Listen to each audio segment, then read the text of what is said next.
कोई किसी तरह का बैर भाव नहीं है, सभी आपस में परस्पर प्रेम से रहते हैं। ऐसे ही एक दिन सरयू नदी के किनारे वट वृक्ष के नीचे भगवान श्री राम जी बैठे हुए हैं। तीनों भ्राता भी साथ में बैठे हैं और कुछ ब्राह्मण व ऋषि मुनि अपनी अपनी ज्ञान की बातें कह रहे हैं। भरत जी पूछने लगे कि हाथ जोड़ के, हे प्रभु, हे दीनों के पालक, हे शरणागत वत्सल, हे सृष्टि के रचयिता, हे सृष्टि के पालनहार, हे सृष्टि के संहार करता, आप तीनों लोकों के स्वामी हैं। भरत जी पूछते हैं कि हे प्रभु, आपने संत और असंत की बातें कही, असंत और संत में क्या अंतर है? प्रभु विस्तार से बताइए। संत असंत के अस करने, जिम कुठार चंदन आचरनी, काटे परस मलय सुन भाई, निज गुण दे सुगंध बसाई। श्री राम जी कहते हैं, हे भरत जी, संत और असंतों की करनी ऐसे होती है जैसे कुल्हाड़ी और चंदन का आचरण होता है। हे भाई सुनो, कुल्हाड़ी चंदन को काटती है क्योंकि उसका स्वभाव यही है कि काटना, किंतु चंदन का स्वभाव है जो उसको काटता है उसको भी सुगंध देता है। यही संत और असंत का अंतर है। ताते सुर सिसन चढ़त, जग बल्लभ सिरखंड, अनल दाह पीटत घने, परसो बदन यह दंड, सियावर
हे भाई, इसी गुण की वजह से चंदन माथे पे लगाया जाता है। क्या गुण है चंदन में? जो उसको कोई काटता है उसको भी सुगंध देता है। यानी कोई किसी का बुरा भी करता है, सज्जन पुरुष उसका बुरा नहीं करता, अपितु मन में परमात्मा से प्रार्थना करता है कि हे प्रभु, इसको सद्बुद्धि दे, ये अज्ञानी है, इसको सद्बुद्धि दे। चंदन का भी वही काम है, जो कुल्हाड़ी उसको काटती है उसको भी खुशबू देती है। इसीलिए चंदन माथे पे लगाया जाता है और कुल्हाड़ी का काम है काटना, इसीलिए उसको लोहार के यहाँ गर्म करके पीटा जाता है। जो व्यक्ति बुरा करता है, किसी को काटता है, काटने का मतलब किसी का बुरा करना, उसको घोर महा ताप में सड़ना पड़ता है। और यहाँ तक कहते हैं संत पुरुष तो उसको घोर नरक में जाना पड़ता है। और संत जो होते हैं वो संत कैसे होते हैं संत विषयों में लंपट लिप्त नहीं होते। जो संत होते हैं उनको किसी तरह के संसारिक विषय विकार नहीं होते। संसारी विषय विकार क्या है? वो मेरा है, वो पराया है। संतों के लिए सब अपने हैं, सबको एक दृष्टि से देखते हैं और शील और सद्गुणों की खान होते हैं संत। उन्हें पराया दुख देखकर दुख होता है। किसी का दुख देखते हैं तो बड़े दुखी होते हैं और किसी का सुख देखते हैं तो बड़े खुश होते हैं। वो सब में एक जैसा भाव रखते हैं, समता रखते हैं। उनके मन कोई उनका शत्रु नहीं। वे मद से रहित और वैराग्यवान होते हैं तथा लोभ, क्रोध, हर्ष और भय का त्याग किए होते हैं। कोमल चित दीनन पर दाया, मन बच कर्म मम भक्ति अमाया। सबे मान प्रद आप अमानी, भरत प्राण सम मम ते प्राणी। उनका चित्त बड़ा कोमल होता है। किनका? संतों का। संत मैंने जो प्रभु का सुमरण करता है। आप भी तो संत हैं। जो भगवान की शरण में लग जाता है वही संत होता है। जिसको भगवान का कीर्तन, सुमरण, कथा, सत्संग अच्छा लगने लग जाए, रुचि बढ़ जाए, वही संत है। ये शरीर कुमत सुमत सब के उर बस ही। अच्छाई और बुराई हमारे शरीर में सबके बसती है। जहाँ सुमति तय संपत्ति नाना, जहाँ कुमति तय विघ्न विपत्ति। जिनके अंदर स्वभाव अच्छा है, जो कथा, सत्संग और प्रभु का स्मरण करते हैं, दीनहीन पर दया करते हैं, अपने से बड़ों का मान सम्मान करते हैं, वो सुमत है। सुमत के घर अपार संपत्ति है। संपत्ति से मतलब धन से नहीं है। धन तो वेश्या के भी यहाँ हो जाता है। संपत्ति का मतलब घर में सुख शांति, शरीर में सुख शांति, स्वभाव में सुख शांति, ये सबसे बड़ी संपत्ति है। और जो दीनों पर दया करते हैं, वचन और कर्म से मेरी निष्कपट विशुद्ध भक्ति करते हैं, सबको सम्मान देते हैं, पर अपने आप को सम्मान कभी नहीं लेते। वो अपने भक्तों को सम्मान देते हैं, अपने सेवकों को सम्मान देते हैं, इज्जत देते हैं, लेकिन स्वयं कभी अपने आप को मान नहीं दिलाते कि मैं ये कर रहा हूँ, मैं ये कर रही हूँ ना। हे भरत, वे प्राणी, वे संत जन मेरे को प्राणों से भी प्यारे हैं। विगत काम मम नाम परायण, शांति विरत विनित मुदिनायन। शीतलता सरलता मैत्री, द्विज पद प्रीत धर्म जनयत्री। उनको कोई कामना नहीं होती। वे मेरे नाम के परायण होते हैं, मेरे ही आश्रय होते हैं, उनका अपना कोई नहीं होता। क्योंकि वो जानते हैं ये संसार निश्वर है। यहाँ जो आया है उसको जाना है। यहाँ कोई अस्थाई नहीं रहता। और जहाँ जितने रिश्ते ये बांधे हैं, ये रिश्ते सब संसार के रिश्ते मेरी इस देह के साथ हैं। जब तक ये देह है तब तक ये रिश्ते नाते हैं। और जैसे ही देह छूट जाएगी या देह कंडम हो जाएगी, तब मेरा कोई रिश्तेदार, रिश्ते नाते वाला नहीं होगा। जो कल तक मुझसे चिपके रहते थे और मेरा ही सब कुछ कहना चलता था, एक समय ऐसा आ जाएगा जब ये शरीर कंडम हो जाएगा। किसी के पास, मेरे पास रुकने के लिए 2 मिनट का भी समय नहीं होगा। वे जानते हैं इस बात को, तभी वे मेरे नाम के प्राण होते हैं, मेरे ही आश्रय रहते हैं। उनको एक ही रिश्ता सुहाता है, प्रभु का रिश्ता, प्रभु के नाम का रिश्ता।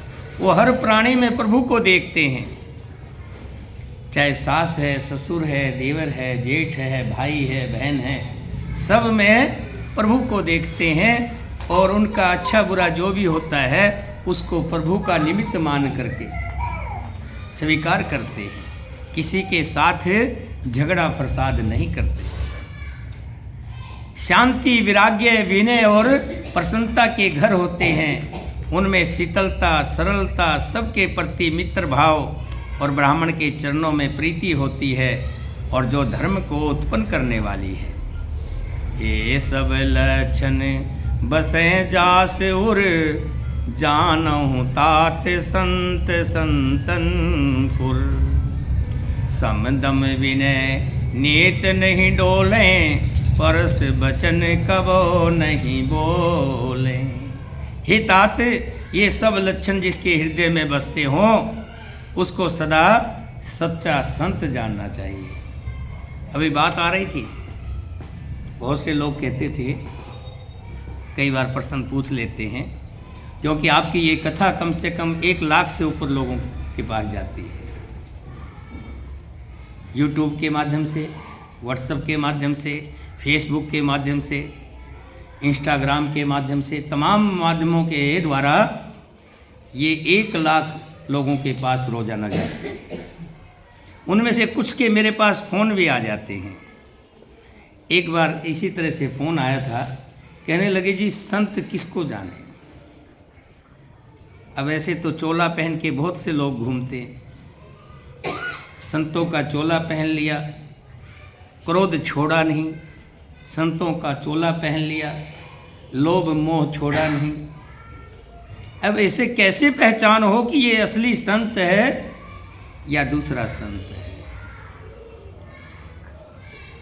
और गुरु बनाए तो किसे बनाए, बड़ा संशय है हमारे दिमाग में। बहुत से कथावाचक आते हैं, वो बड़ी अच्छी अच्छी बातें करते हैं, उनकी बातें सुन के लगता है इनको गुरु बना लें। लेकिन जब उनकी कर्म भूमि को देखते हैं कि वो कथा करने आते हैं तो पहले मोल भाव करते हैं कि हम इतने पैसे लेंगे तब कथा करने के लिए जाएंगे। बगैर पैसे की कथा करने नहीं आते। तो ऐसे लगता है कि उनका तो व्यापार है, बिजनेस है, उनको हम गुरु कैसे बना लें जो व्यापार करते हैं। बहुत से संत आते हैं, बहुत अच्छी अच्छी बातें करते हैं, दुआएं देते हैं और उसके बाद कहते हैं एक छोटा सा प्रस्ताव है, अगर मान लो तो। आपने उनको भोजन कराया, चाय पिलाई, फिर वो आपके पास एक प्रस्ताव रख देते हैं, क्या कि ये कपड़े पहनने थे, अगर आप कपड़े पहना दो तो। जूते पहनने हैं माई की बेटी, जूते पहना दो तो। भंडारा हो रहा है माई की बेटी हरिद्वार में, एक घी का टीन दे दो। इस तरह के प्रस्ताव रखते हैं। ऐसे में फिर आप असमंजस में पड़ जाते हो कि इनको दें या ना दें, ये सच्चे संत हैं या नहीं। देखिए, भगवान ये नहीं कहते कि तुम भंडारा करना है तो उसमें 200 टीन का भंडारा करो, किसी से मांग कर भंडारा करो। भंडारा करना है तो 5 किलो आटे का कर लो, 10 किलो आटे का कर लो, जितनी आपकी बन सके उतने का कर लो। भगवान तो नहीं कहते तुम कि पूरे देश को आप भंडारा करवाओ, आपकी श्रद्धा जितनी है उतना करवाओ।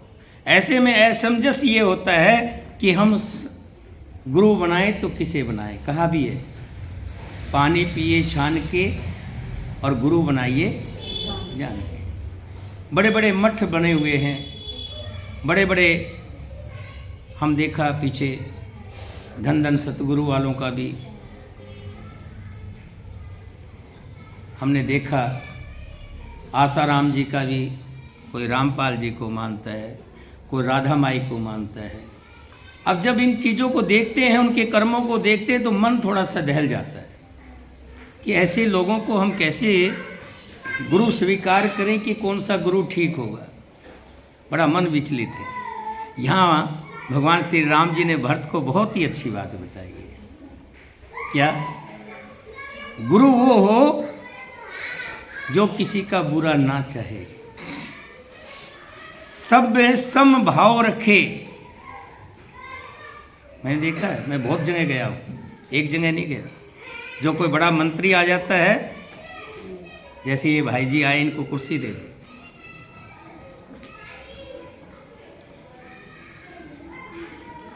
जबकि इनके पैरों में दिक्कत है, इसलिए थोड़ा कुर्सी दे दीजिए।